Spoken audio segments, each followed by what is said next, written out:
টাকা কুরবানি দিচ্ছেন, আপনার নামাজ নাই।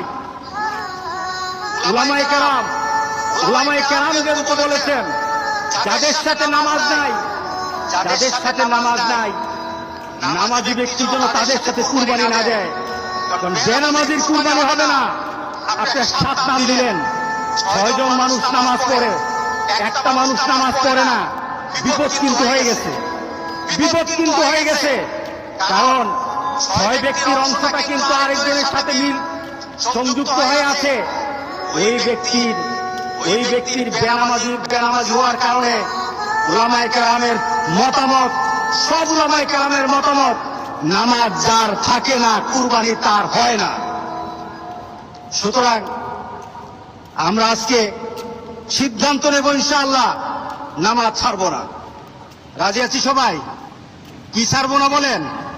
নামাজ ছাড়বো না। নামাজ কায়েম করার পর আপনার কুরবানি, আপনার রোজা, আপনার হজ, আপনার ইবাদত সকল কিছু